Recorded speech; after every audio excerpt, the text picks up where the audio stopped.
본원에서 닥터 소울에게 전수받은 분 중에는 초기 단계의 과정에서 다음과 같은 경우를 경험하는 분들이 있습니다. 본인이 본 영상이 인체 리딩 영상이라고 하기에는 너무 미니한 영상이어서 인체 리딩 영상인 줄 모르고 지나치는 분이 있었습니다. 그리고 선명하고 정확한 영상이 보였다고 해도 어떤 영상이 인체 리딩 영상인지 구분하지 못해 단지 일상에서 떠오른 생각이라고 치부해버린 분도 있었습니다. 이렇게 인체 리딩 능력이 발달하는 과정을 이해하지 못하면 인체 리딩 능력이 발달하는 초기 단계를 지나 도약의 단계에 도달했어도 그것을 잘 모르고 수행을 지속하지 않아 그 능력을 아예 잊어버리는 경우도 있습니다.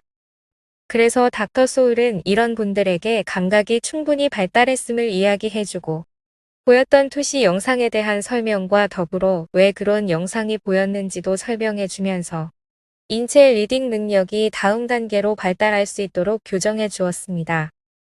실제 사례를 들어보자면 예전에 인체 리딩 과정을 전문적으로 시작하기 전에 저에게 배웠던 한의사 중에 영적 민감도가 매우 떨어지는 분이 있었습니다.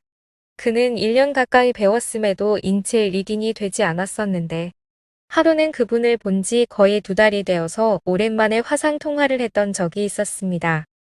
1시간 가까이 이야기하면서 닥터 소울에게 특별한 영상이 보여서 그분에게 왼쪽 어깨가 많이 안 좋은 것 같습니다.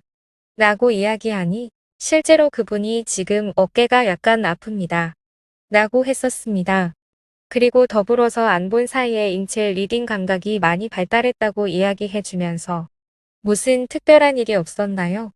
라고 물었더니 처음에는 잘 모르겠습니다라고 했었습니다. 하지만 닥터 소울은 그 한의사에게 신체에서 뭔가 바뀐 것 같은데 아마도 조만간 특별한 사건이 있을 겁니다. 라고 이야기해 주었습니다. 그러고는 화제를 바꾸어 다른 이야기를 하다가 그 한의사가 문득 혹시 이런 거 말씀하시는 거예요?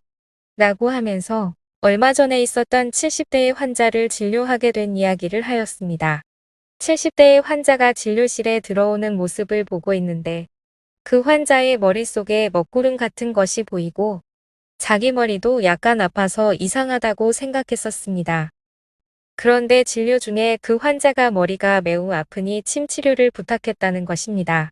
하지만 한의사인 본인은 정작 특별한 일이 아니라고 생각해서 그냥 치료만 하고 지나쳤다고 합니다. 이런 경우는 실제로 인체 리딩이 시작되는 초기 단계에서 많이 발생하는 현상입니다. 그리고 인체 리딩 능력은 점진적으로 발달하기보다는 계단식으로 여러 단계의 도약을 통해 발전하기 때문에 단계의 발전이 없을 때는 지루한 과정이 될 수도 있습니다. 하지만 인체 리딩 능력은 단순히 질병의 치료를 위해 필요할 뿐만 아니라 다른 능력도 발휘할 수 있는 시작점이 될 수 있기 때문에 계속해서 수행하는 것이 매우 중요합니다.